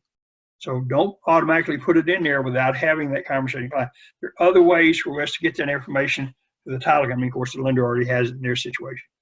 Don't ever put your client's phone number in there. There's no reason for a client's phone number to ever be there. Put your phone number in there if you want to do that, that's fine. And I'm trying to keep up on changes in technology. I'm not sure what this new thing is, this fax. I was going to look it up and see what a fax is. So whatever that new technology is, if there's a new technology we can use, I guess we ought to be familiar with it. So I'll work on trying to figure out what a fax is. If you need a fax number in there, once you figure out what that is, then that's okay. It's good. Any questions on 21? Everybody good with that? What our policy is? What you'll do any and every time? Paragraph 22, really important part of your mindset. You're writing an offer for a buyer, and it's going to include 2 or 3 addenda. Third-party financing, major HOA, maybe sale of other property addendum. It's going to include all those. You need to make sure they're listed in paragraph 22, and you're going to make sure that they're included when you send the offer over. Don't send it over later. Don't trust later it's going to be done. And if we've got a conflict between what's checked off in paragraph 22 and what goes with the offer, we've got a dispute. Sometimes we'll have something that is not checked off paragraph 22, but the addendum is included in the offer, and then seller can say, well, which is it? You don't have it in 22. Is that addendum going to be part of the contract or not? So always make sure those match up as you kind of work through that. And there's an interesting thing. If you've got a buyer and the buyer has a sale of other property addendum because they've got a house and they're going to use the sale of that other property to be able to pay for this property, that can become a cash transaction because the buyer is not going to sell the other property to qualify for a loan to buy this listing. They're going to use the money from that sale of the property to pay entirely for this in a cash situation. So if that's what they're going to do, they can legitimately refer this paragraph 3. So if they have included the sale of property addendum along with making it cash in paragraph 3, that's a good communication to the seller. I'm going to pay cash, and here's where I'm going to get the cash. I'm going to sell this other property. Here's the sale of other property addendum, and it's going to tell you it's this cash, and here's why it's cash. Does that make sense, Teresa? She may still be here or not. So everybody good with paragraph 22? Paragraph 23. What do you say to your buyer when you sit down and you're going to write an offer and he's going to pay money to the seller to have a right to terminate? And this is probably when he's going to do his inspection and so forth. Doesn't have to, but it's probably when he is. How do you explain this to your buyer? How do you help them understand here's why we're paying this money when your buyer says, what do you mean?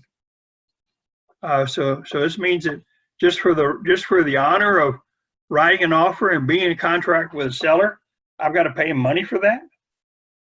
You say, no, you're paying the money for your due diligence. You're paying money for an unrestricted right to terminate. Any reason, no reason. This is a powerful thing that we added to the contracts, I guess about 15 years ago now, that's very strong for the buyer. And how much he does it depends on what's going on with that particular offer, how much negotiating strength your buyer has. The buyer puts a reasonable amount down, which might be 100, 150, 200. Certainly in a competing offer situation, we see higher numbers going here and shorter option periods. But you need to have your buyer understand the sense of when you do this, it makes a more attractive offer because the listing agent and seller expect this to be done. They expect a reasonable amount of money to be done here, and they expect that to work. And if you don't use the option, they may misunderstand on the other side what the seller's actually doing and work through it. Does that make sense? Are we good with all these choices and these things we're doing here? You've got in your package here all the addenda that we commonly use, and should understand that we need to make sure we complete those entirely. I'd be happy to entertain any questions. We're about run out of time here. Hopefully this is information that lets you have a better sense of the basics of this whole process. And I will tell you, I have as many questions on this from experienced agents as I do brand new agents. And it's because we set our experiences, and our experiences tell us what we've learned and what we know. And anytime you have a new variable and a new situation, you've got to relearn some things, and it'll create some challenges.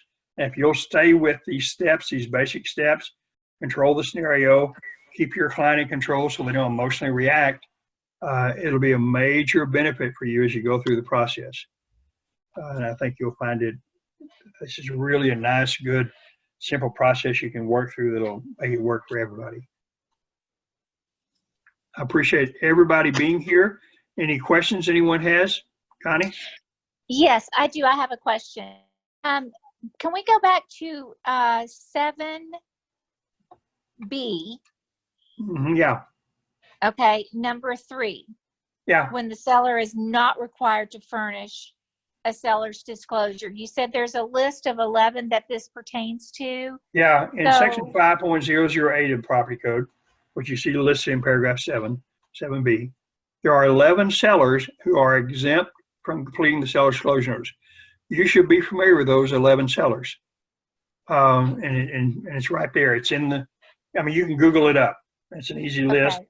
But you need to be familiar, because if you're not on the list, even if you've bought the property sight unseen, you don't know anything, you still have to complete the seller's disclosure notice and tell us what you don't know.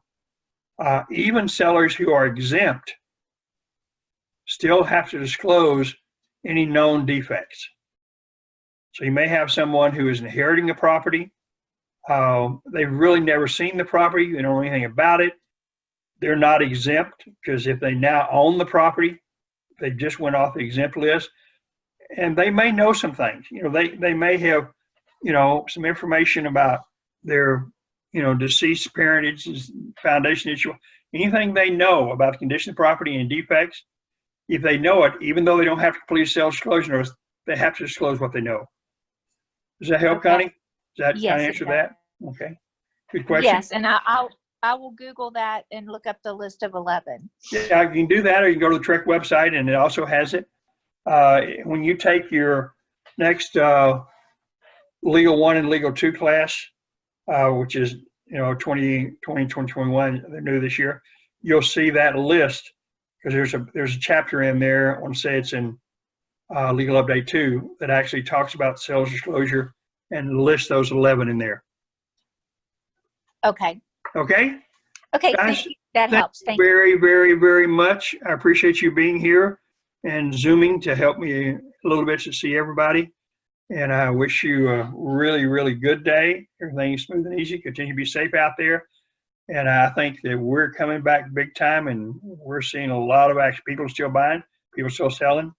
It's working out great. So if you don't have anything else for me, I'm through. And I'm ready to shut this down. Okay. Thank you. Thank you very much. Julie, are we good? Thanks, Bob.